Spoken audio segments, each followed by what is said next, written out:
Bom dia, vamos dar início à nossa EBD de hoje, dando continuidade no estudo do capítulo 8 da nossa Confissão de Fé, né? A gente vai dar entrada agora na sessão 5, que trata como Cristo mediador, né? Vamos orar antes de começar, então a gente dá início à EBD. Senhor, muito obrigado, Pai, por esse dia, obrigado por a gente poder estar reunido aqui como igreja, teu povo, Pai, para receber de Ti teu alimento, que sustenta nossas almas, Pai, que nos dá força para continuar no dia a dia, Pai. Que o Senhor, após esse momento de culto, a gente possa agora, na EBD também, estar recebendo de Ti a Tua palavra, para que a gente possa fortalecer nossos fundamentos na nossa fé, Pai, ser mais seguros e mais confiantes naquilo que o Senhor tem como promessa para o Teu povo. Seja um momento de alívio para a nossa alma, devido à Tua graça, Tua misericórdia, derrama sobre nossa alma misericórdia Tua, para que a gente possa continuar ao longo dessa semana, para que a gente possa crescer em conhecimento e sabedoria que só Tu pode nos dar, Pai. É isso que eu te peço, te agradeço, em nome de Jesus, amém. Então, dando continuidade ao capítulo, a gente está falando agora, né, sobre a mediação de Cristo diante do pacto, né, que foi feito, e como Cristo é o mediador desse pacto, todos os efeitos, as causas. Na sessão anterior, a gente falou um pouco de como e qual foi esse sacrifício, né, na sessão 4, e nessa sessão agora a gente vai falar mais sobre os efeitos, assim, diretamente da obra mediadora de Cristo, né? A gente vai ver aqui que esse sacrifício foi suficiente para satisfazer plenamente a justiça de Deus, ou seja, a necessidade da punição do pecado, né? A seção 5 diz assim: o Senhor Jesus, pela sua perfeita obediência e pelo sacrifício de si mesmo, sacrifício que pelo eterno Espírito ele ofereceu a Deus, uma só vez, satisfez plenamente a justiça do Pai. E para todos aqueles que o Pai lhe deu, adquiriu não só a reconciliação, como também uma herança perdurável no reino de Deus. Então, como ponto de partida aqui, né, a gente pode até, digamos, dividir em duas partes essa sessão. A primeira, onde diz da obediência e o sacrifício de Cristo, né, que ele ofereceu somente uma vez e satisfez a justiça do Pai. E uma segunda parte, que é quando ele diz o que esse sacrifício, o que essa obediência adquiriu para a gente, né, que não só a reconciliação, como também uma herança perdurável. Então, é sempre ponto comum, mas é sempre bom a gente começar falando que, para ser salvo, né, o homem precisava ter essa perfeita obediência à lei de Deus, que o homem não conseguiu já na queda, né? Como está em Romanos 2,13, porque os simples ouvidores da lei não são justos diante de Deus, mas os que praticam a lei hão de ser justificados. E nenhum homem é capaz de cumprir plenamente a lei devido à entrada do pecado original, né? Então, para isso, Cristo necessitou se tornar homem para satisfazer essas exigências que o ser humano não poderia por si só satisfazer. E ele cumpriu toda a lei. Em Mateus 3,15 diz: mas Jesus lhe respondeu: deixa por enquanto, porque assim nos convém cumprir toda a justiça. Então ele o admitiu. Em Mateus 5,17, não penseis, Jesus falando, não penseis que vim revogar a lei ou os profetas. Não vim para revogar, mas vim para cumprir. Em João 34, disse-lhe Jesus: a minha comida consiste em fazer a vontade daquele que me enviou a realizar a sua obra. E é muito legal quando a gente pega assim, né? Legal, até uma palavra fraca demais, mas principalmente eu que não venho de um berço reformado, que conheci a fé reformada depois, e conforme a gente vai estudando tantas confissões de fé e o catecismo, a gente vai vendo como é algo que é talhado ali, costurado no total, né? Assim como a palavra de Deus, que você, quando pega do início ao fim, ela toda tem ali apontando para a obra de Cristo e mostrando o trabalho de Cristo e o que esse trabalho faz em nossas vidas e o resgate do seu povo, e que tudo ali aponta para Cristo. No momento que a gente pega também essa confissão de fé e a gente vê que uma sessão vai trazendo a outra, que um capítulo vai trazendo assuntos que vão ser vistos e revistos e voltam. Então, quando a gente pega aqui essa sessão, a gente já vê algumas coisas que foram estudadas e a gente vê como os nossos pais deixaram tudo tão tão bem amarrado e tão bem explicado para nós, onde o pastor até estava citando um pouco da pregação de hoje, onde o nosso único trabalho, digamos assim, é ler, é sentar, estudar, ler a palavra, entender, compreender aquilo e se aprofundar cada vez mais, né? Porque a palavra de Deus, ao mesmo tempo que é simples, a nossa confissão de fé também, ao mesmo tempo que é simples, é muito profunda.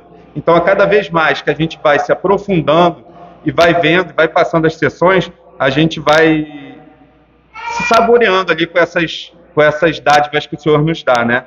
Só abrindo esse parênteses para a gente continuar, né? Que a gente não tem como entrar nessa sessão e falar de algumas coisas sem ir resgatando algumas coisas que já foram tratadas. Então, Cristo satisfez a lei cumprindo toda a justiça e todos os requisitos da lei e dos profetas, e fazendo toda a vontade de Deus, cumprindo assim a sua obra. Gálatas 4:4. Vindo, porém, a plenitude do tempo, Deus enviou seu Filho, nascido de mulher, sob a lei. Hebreus 10, 5-10. Se alguém puder ler aí, Hebreus 10, de 5 até o versículo 10.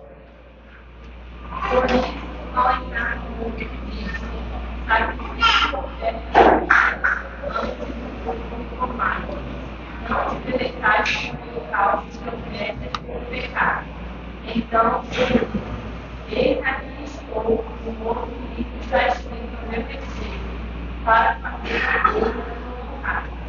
Depois de dizer, como afirma, sacrifícios e ofertas não fizeste, nem holocaustos e oblações pelo pecado, nem comunistas elementais, coisas que se oferecem segundo a lei. Então, eis aqui estou para fazer a tua vontade. Remove o primeiro para estabelecer o segundo.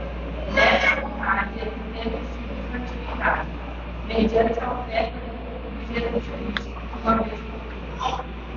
Então a gente vê, né, que tudo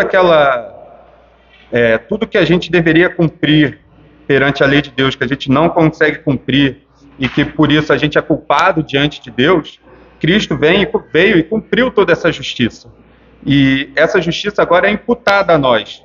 Ela é colocada sobre nós, de modo que quando Deus olha para a gente, Ele não vê as nossas obras, mas vê cobertos pelas obras de Cristo. E a justiça, isso está lá em Romanos 3, 21-22, a justiça de Cristo imputada a nós. Mas agora, sem lei, se manifestou a justiça de Deus, testemunhada pela lei e pelos profetas. Justiça de Deus mediante a fé em Jesus Cristo, para todos e sobre todos os que creem, porque não há distinção, pois todos pecaram e carecem da glória de Deus.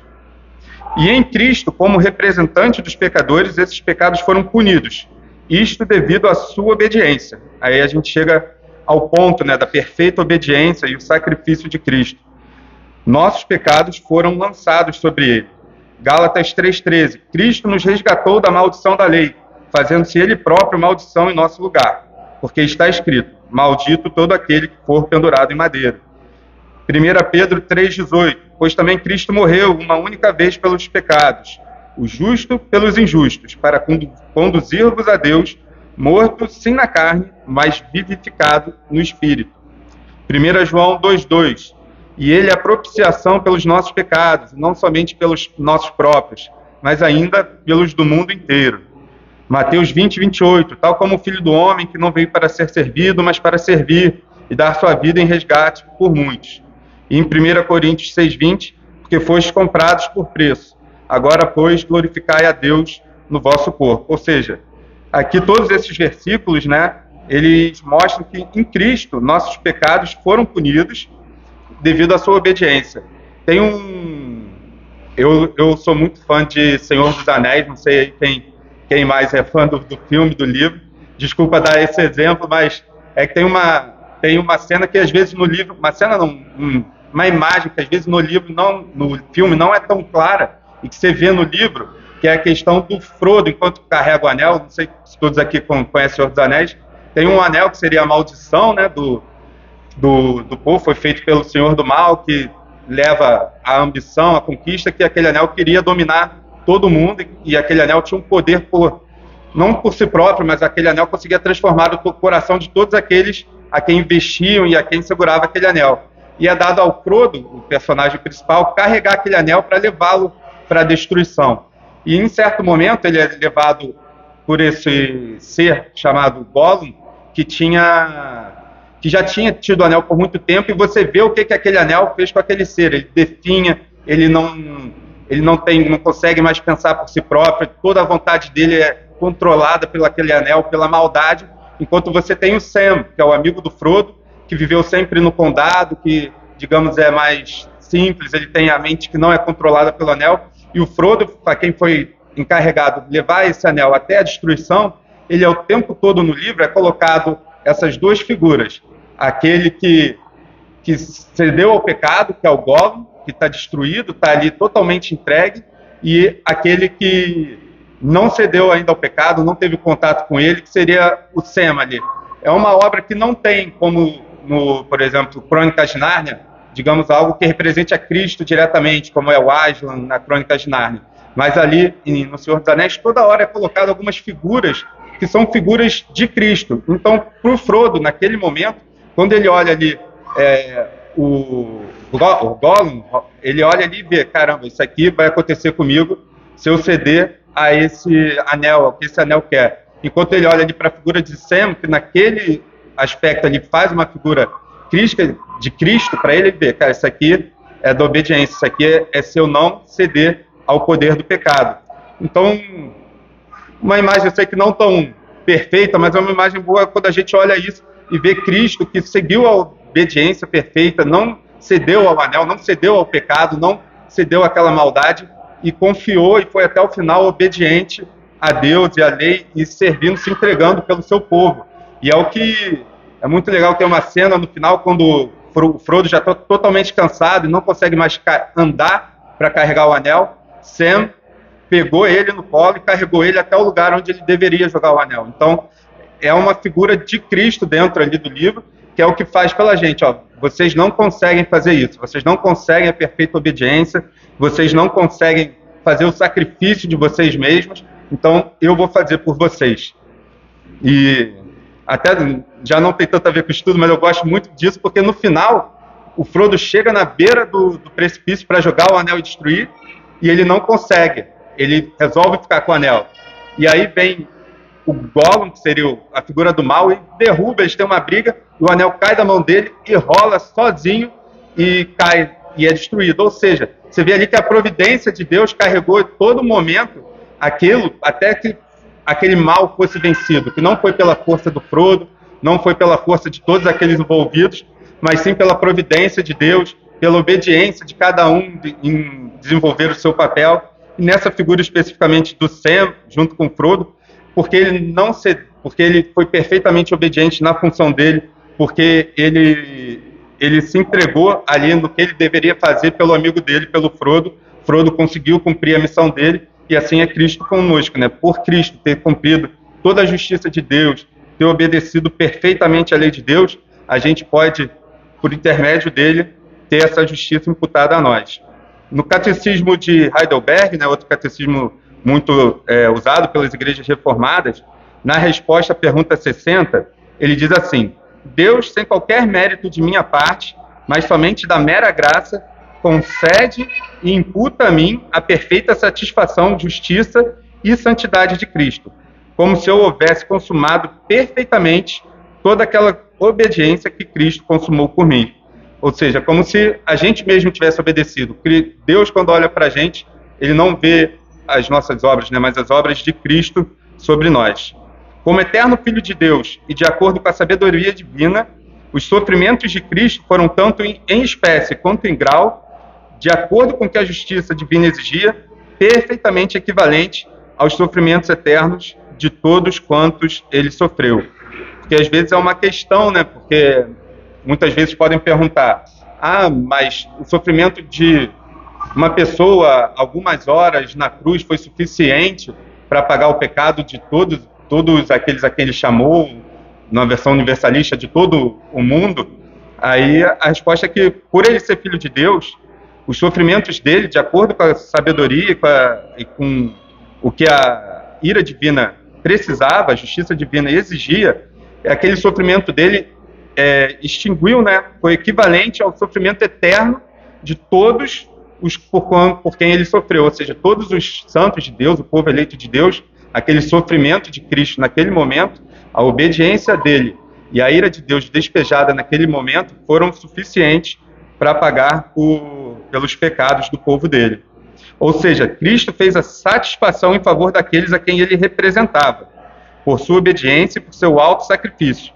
A obediência de Cristo nos adquiriu justiça, de modo que podemos ser aceitos diante de Deus. A culpa dos pecados do seu povo foi posta sobre ele. Nossos pecados foram imputados a Cristo. Quem puder ler 2 Coríntios 5, 21, por favor.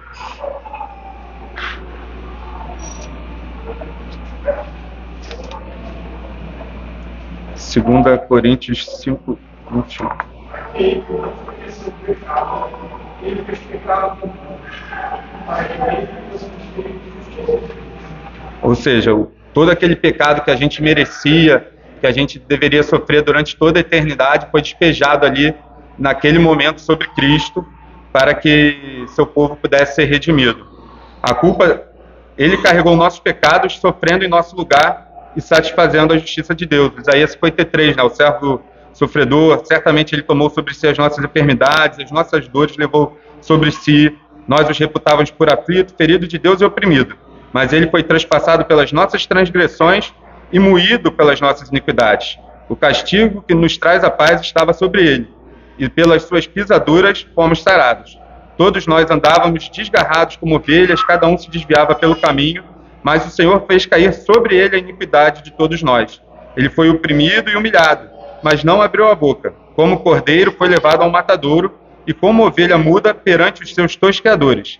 Ele não abriu a boca. Por juízo opressor foi arrebatado, de sua linhagem, quem dela cogitou? Porquanto foi cortado da terra dos viventes, por causa da transgressão do meu povo. Foi ele ferido, designaram-lhe a sepultura com os perversos. Mas o rico esteve na sua morte, posto que nunca fez injustiça, nem dolo algum se achou em sua boca. E aí a gente vê, né, como eu estava falando, como é muito legal essa ligação entre os catecismos, a confissão de fé. Na resposta 25 do breve catecismo diz: Cristo exerce as funções de sacerdote, oferecendo-se a si mesmo uma vez em sacrifício para satisfazer a justiça divina e reconciliar-nos com Deus, e fazendo contínua intercessão por nós. Aqui, não sei se de repente eu passei muito rápido, mas aqui eu tentei resumir essa primeira parte, né, da obediência de Cristo, do sacrifício de si mesmo, que ele ofereceu a Deus uma só vez, satisfazendo plenamente a justiça de paz, a justiça do Pai. Ou seja, nessa sessão, eu quis dividir mais ou menos em 3 pontos, apesar de não colocar lá na frente. Essa primeira parte são os 2 primeiros pontos, que Cristo satisfez a justiça de Deus com seu sacrifício para os quais aqueles que ele representava. Ou seja, Cristo satisfez a justiça de Deus para o seu povo, e que isso foi devido à sua obediência. Com esses textos, com essa breve explicação, até se alguém tiver uma dúvida, por favor, mas eu queria só mostrar isso, que a obediência de Deus, a obediência de Cristo e a perfeito cumprimento da lei fez justiça diante de Deus pelo seu povo. Ou seja, Cristo cumpriu perfeitamente toda a lei, ele se entregou em sacrifício pelo seu povo, e ele, por esse sacrifício dele, ele faz justiça diante de Deus pelo seu povo. E o terceiro ponto, que vou gastar um pouquinho mais de tempo, seria essa segunda parte, que é onde diz: e para todo aquele que o Pai lhe deu, adquiriu não só a reconciliação, como também uma herança perdurável no reino dos céus. Que essa terceira parte é que, por ele satisfazer a Deus, ele assegurou a redenção completa para os quais ele representa. Ou seja, ele não só nos tira a questão dessa inimizade com Deus, né? Ele não só nos reconcilia com Deus, mas como ele nos garante uma herança eterna. Não é só um trabalho no aqui e agora, mas também como na eternidade. Não é algo só que nos deixa em paz, reconciliado com Deus, onde a gente pode desfrutar dessa obra dele, tendo acesso ao Pai, tendo comunhão com o Pai, mas como também essa herança na eternidade, né? E aí a gente entra num ponto que muitas vezes é debatido. Pode falar. O pecado de Adão garantiu uma punição eterna, Ah, para Deus ele garantiu uma liberação. lição eterna. Exato. Assim, o pecado de Adão trouxe para a gente morte. Deixa. Morte eterna, espiritual, não é afastada de Deus. Próximo. São. Queria que. Em mesmo grau, né? Mesma. Seria grau, acho que a palavra, mas é no mesmo grau de proporção. Pode falar.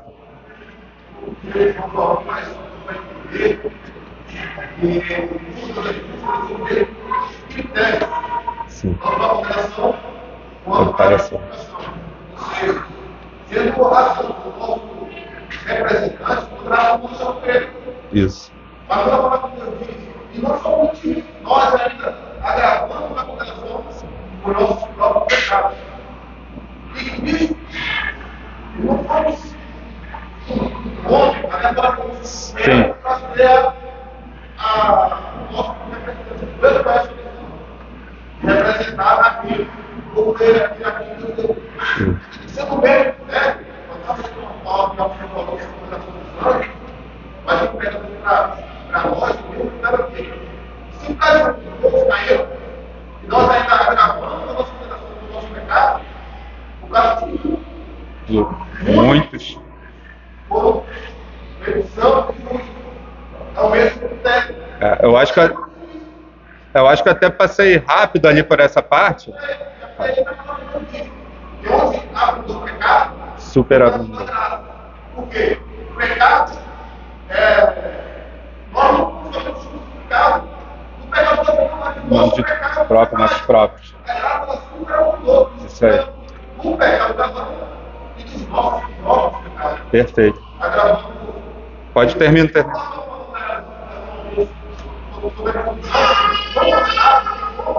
cada um caiu nesse bloco. Não foi Ah, cada um foi deixa eu- por isso que precisaria cada um com sua vida. eu- Mas não. Sim, sim. Deu para pegar. É que... Não tem salvação. Sim. Mas para nós, A gente tem um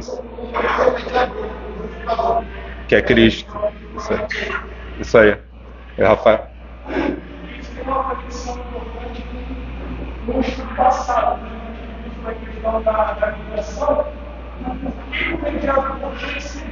Isso. E é isso que vai ser a chave de entender por que o simples ato da história da posição da cruz ele vai levar a uma salvação eterna. Porque ao ser talento isso, da mesma forma que o pecado cometido uma vez naquele momento durante a história, ele recebe uma punição eterna, porque ele é feito contra o Deus eterno, da mesma forma Jesus sendo Deus, Isso ele agora. faz uma expiação no tempo, no momento, Isso. mas ele sendo eterno, ele consegue garantir essa punição eterna.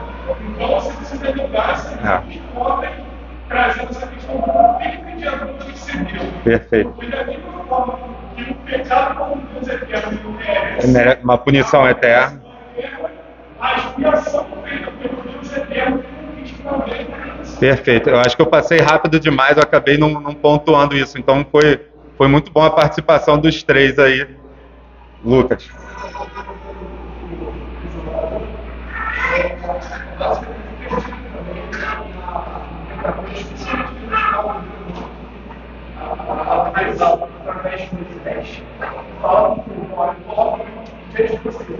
Vida, morte.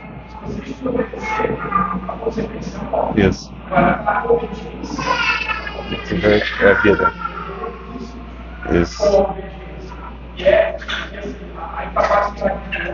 De obedecer. Ter.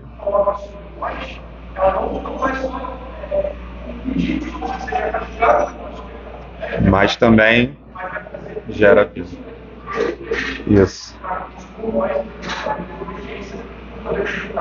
Perfeito. Perfeito. Todo mundo conseguiu pelo menos pegar, porque eu acho que eu passei meio rápido demais por esse ponto mesmo, e a participação deles foi muito boa. do Rafael falando lá atrás, até a questão, eu passei muito rápido quando eu falei por que o sacrifício de um homem durante algumas horas seria suficiente, porque não era só um homem, era o próprio Deus eterno ali, tomando o lugar do homem, 100% homem, 100% Deus, e se colocando como intermédio entre Deus Pai e seu povo. Então, foi importante realmente essas observações para que não ficassem soltas essas questões. E aí, entrando agora nessa segunda parte, essa parte da obediência, assim, foram tratadas já algumas questões, né, de Cristo como mediador em alguns pontos anteriores da obediência dele, e a gente vai se aprofundar um pouco mais também, mas eu queria passar principalmente agora essa segunda parte, onde fala da reconciliação, né, de todos aqueles que o Pai lhe deu, ou seja, entrar exatamente na questão de quem são esses que são beneficiados com essa obediência, quem são esses a quem a justiça de Cristo é imputada, né? Então, a gente coloca que a primeira coisa que a gente vê, de acordo com a Escritura, é claramente dito que apenas alguns serão salvos, né? Que nem todos serão salvos. A Escritura é muito clara em relação a isso, tirando, eu acho que, alguns universalistas aí, que hoje em dia na teologia liberal dizem que todo mundo vai ser salvo. Acho que, de maneira geral, qualquer igreja cristã saudável admite, de acordo com as Escrituras, que somente alguns serão salvos. Ou seja, a expiação em si é limitada, entrando um pouco nessa questão, né? A expiação é em si limitada. Sendo assim, o trabalho de Cristo atende ou abrange somente uma porção da raça humana. Ou seja, aqueles que aderem aos textos bíblicos propõem de alguma maneira, ou seja, eles vão limitar de alguma maneira a expiação, sendo sim injusto dizer que somente os reformados fazem essa limitação da expiação. A grande diferença para os reformados não é no efeito da expiação, mas sim na maneira em que ela é aplicada. A grande pergunta aqui é, quando Cristo morreu, o plano de Deus era salvar todos os homens ilimitadamente, ou aqueles a quem são seu povo, ou seja, alguns homens. E aí, caso Cristo tenha morrido para oferecer a todos os homens a possibilidade de salvação, dando esse benefício a todos, isso diminui profundamente esse trabalho de expiação de Cristo, porque a expiação de Cristo, ou seja, aquele sacrifício de Cristo, não seria totalmente eficaz, porque ele não conseguiria alcançar tudo aquilo que ele veio para alcançar, que seria a salvação de todos os homens, caso fosse o caso da obra dele ter sido para isso, né? Pois já que nem todos são salvos, o trabalho de Cristo não teria sido suficiente para a salvação, uma vez que esse sacrifício não asseguraria a completa salvação, mas apenas o acesso a ela. Ou seja, muitas vezes a gente vê as pessoas falando, não, Cristo veio morrer por todos, porque ele veio abrir um caminho, uma porta ao Pai, para que todo aquele que crê, usa até o texto de João 3,16, né, para que todo aquele que nele crê seja salvo. Ou seja, mas dessa maneira, a expiação também é limitada. Muitas vezes a acusação que é feita aos reformados em dizer que existe um povo eleito, que Deus selecionou seu povo antes da fundação do mundo, na verdade, a expiação sendo, a salvação de Cristo sendo para todos, também limita essa expiação deles, já que ela não é totalmente eficaz em seu poder. Ela não conseguiria cumprir tudo aquilo que ela veio cumprir, caso ela tivesse vindo para salvar todos. E isso fere o coração do Evangelho, né? Porque o trabalho de Cristo fez muito mais pelos pecadores do que simplesmente dar acesso ao perdão e restauração que vem de Deus. Que Cristo tomou sobre ele o pecado e punição eterna do seu povo. Como a gente leu lá em Isaías 53, se alguém puder também abrir aí Romanos 5:9.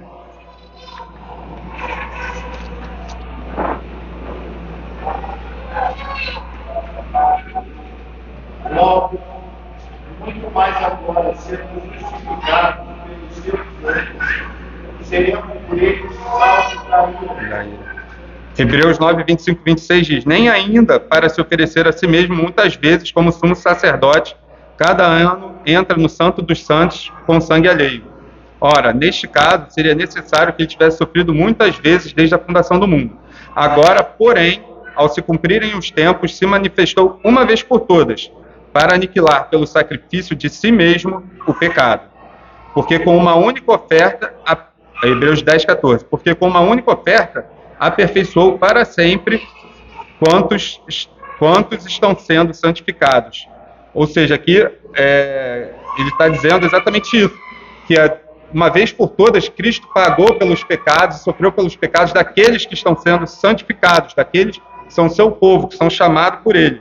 Isso é perdão e restauração. Desculpa, 2 Coríntios 5:21, que a gente já leu, né? Que aquele que não conheceu o pecado, ele fez pecado para nós, para que nele fôssemos feitos de justiça de Deus. Isso é perdão e restauração. Eles são perdoados, pois seus pecados já foram punidos em Cristo e já foram restaurados, pois a justiça de Cristo agora é a justiça do seu povo. E aí a gente entra exatamente no ponto principal, né, sobre essa questão da expiação de Cristo, dessa obediência dele, para quem que isso é aplicado, que é o que a Escritura ensina, né?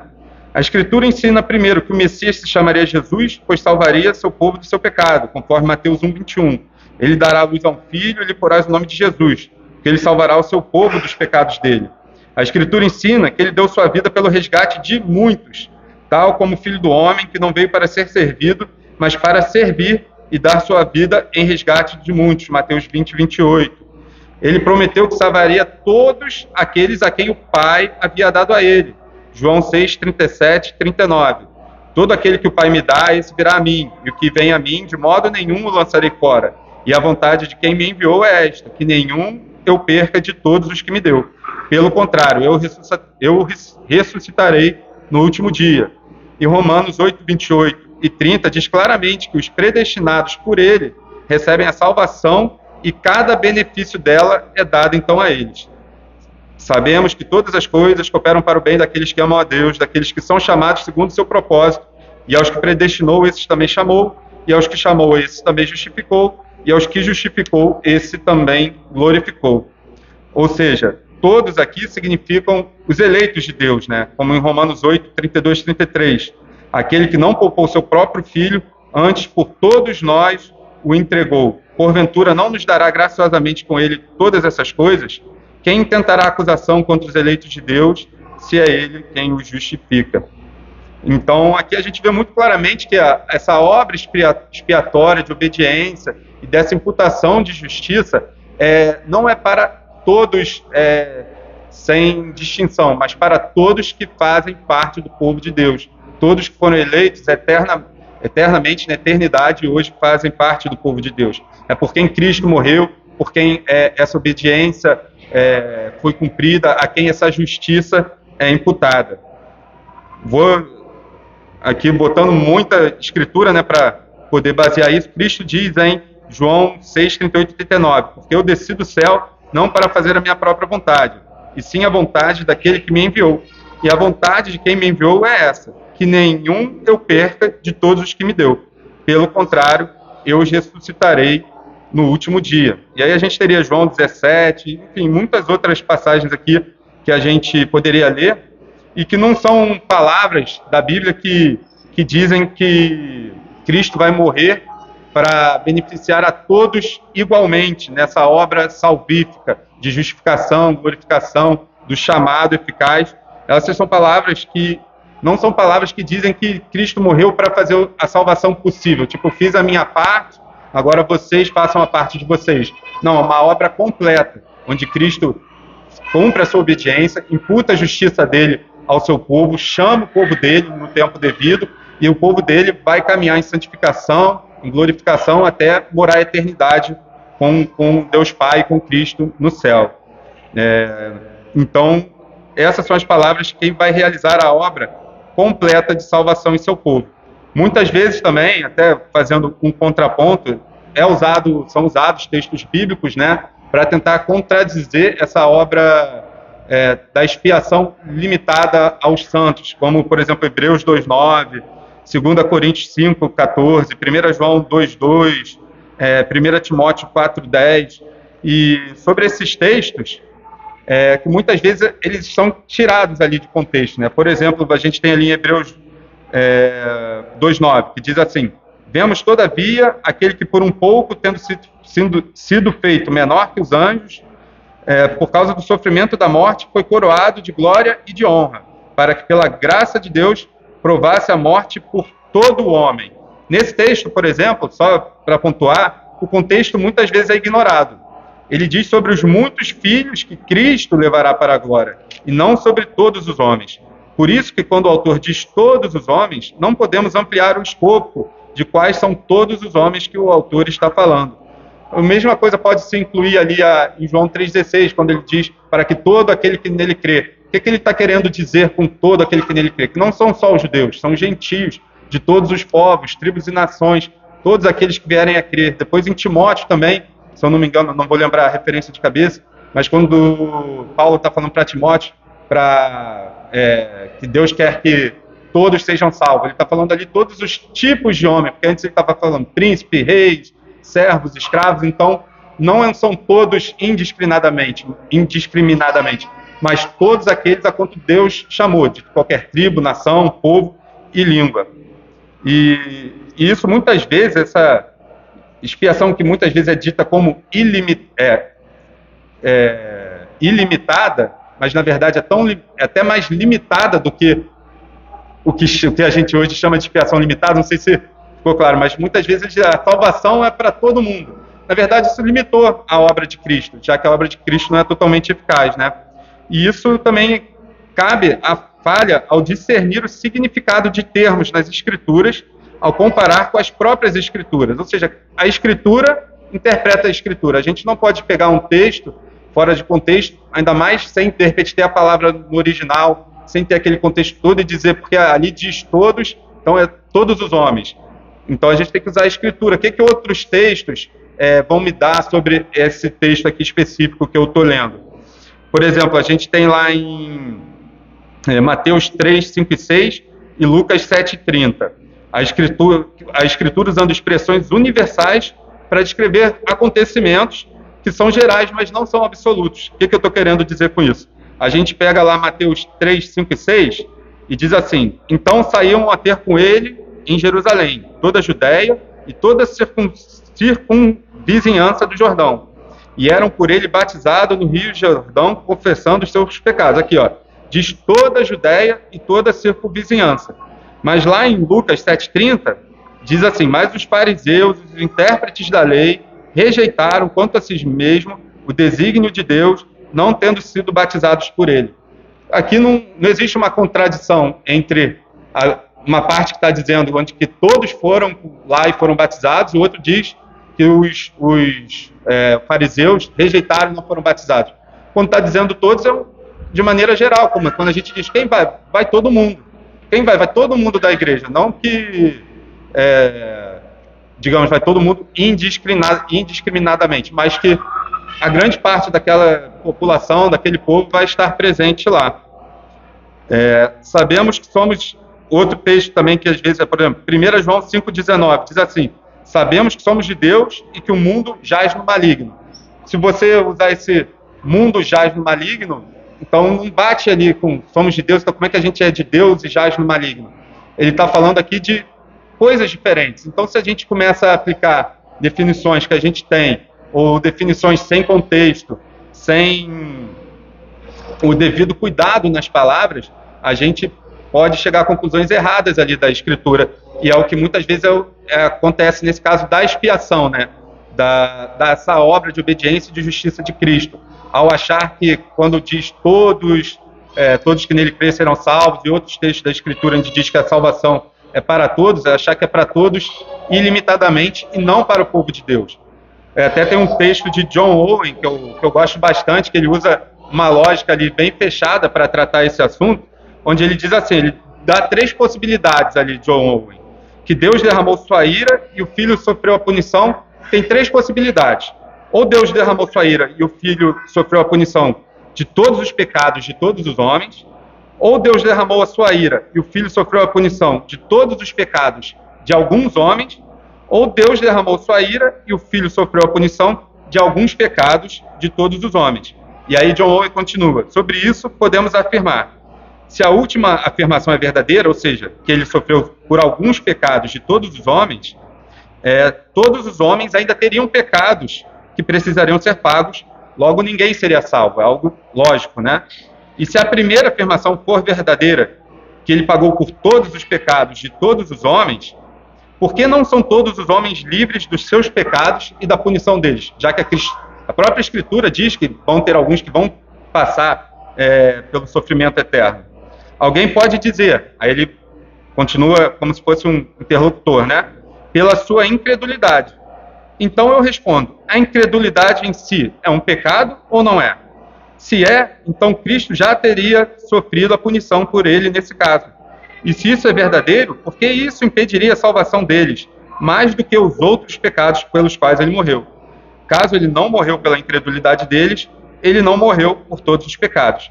Ou seja, uma lógica ali bem rápida e simples, e mostra que Cristo não pode ter morrido pelos todos os pecados de todos os homens, uma vez que a Escritura claramente diz que vão ter pessoas que ainda vão pagar por esses pecados.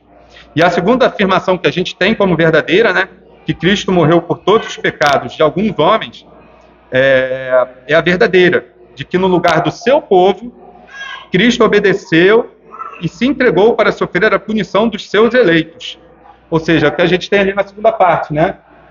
Ele satisfez plenamente a justiça do Pai, e para todo aquele que o Pai lhe deu, adquiriu não só a reconciliação, como também uma herança perdurável no reino dos céus. E aí que na prática, né, a nossa confiança dorme tranquila, onde a gente tem o nosso firme fundamento, que não é no que aquilo que a gente faz ou deixa de fazer, não que a gente não deva ser chamado à santificação, a trabalhar pela nossa salvação, mas que a nossa salvação e a nossa obediência está firmada no trabalho que Cristo já realizou por nós e que Ele já nos elegeu e está fazendo esse processo até que vai chegar o dia da completude, onde a gente vai estar junto com o Pai na eternidade, né?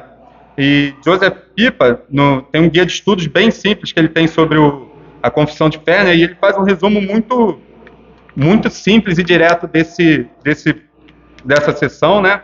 Que ele diz assim, ó, isso aqui até para os filhos, eu acho que é muito bacana que ele diz: Deus disse que todos pecaram e que não há sequer um justo.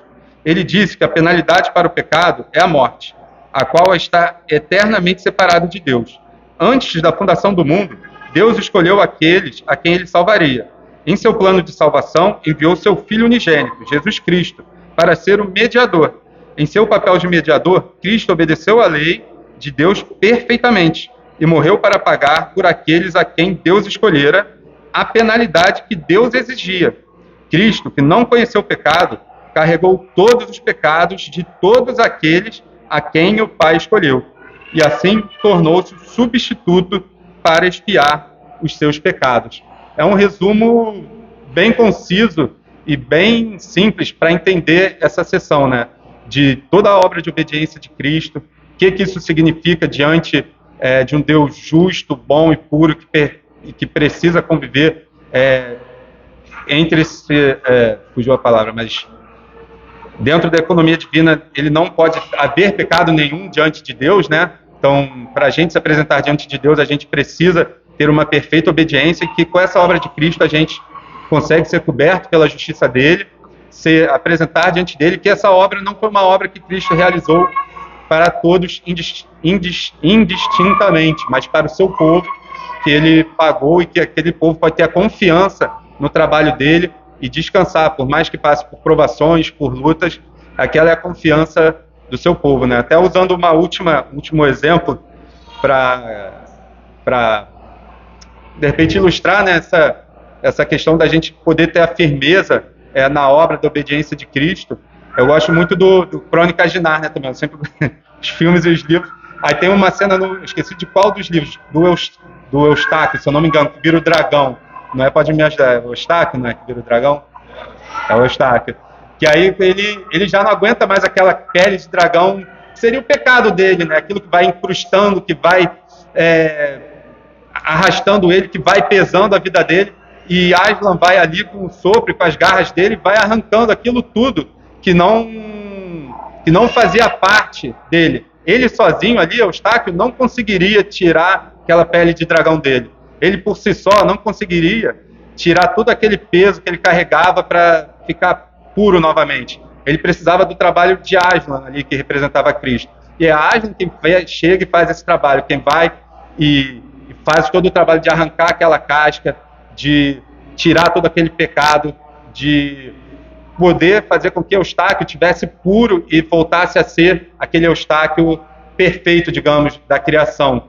Então esse exemplo é muito bacana, que a gente é chamado a trabalhar pela nossa salvação, a gente tem essa obrigação diante de Deus, mas é nessa obra de obediência e justiça de Cristo que a gente descansa e pode confiar de que isso já foi completo para aqueles que são o seu povo, que fazem parte do seu povo. Amém? Seria isso. Alguém tem alguma coisa para adicionar? Às vezes eu passo muito rápido, se alguém lembrar alguma coisa que de repente eu não deixei claro, pode ficar à vontade. Vou orar então para a gente terminar.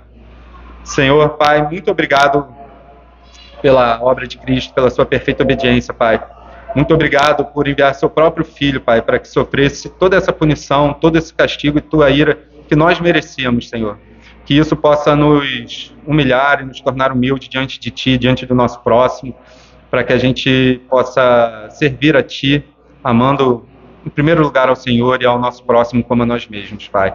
Que a gente tenha confiança na obra de Cristo, que a gente possa, por conta dela, caminhar e trabalhar a nossa salvação, Pai, trabalhar a nossa santificação, para que a gente possa se apresentar justo diante de Ti, não pela nossa justiça, mas pela justiça que já foi conquistada por Cristo. É isso que eu te peço, te agradeço, nos dá um restante de domingo em paz, na Tua presença, e nos traz de volta à Tua casa à noite, onde a gente possa estar reunido como Seu povo para Te adorar, Senhor. Amém.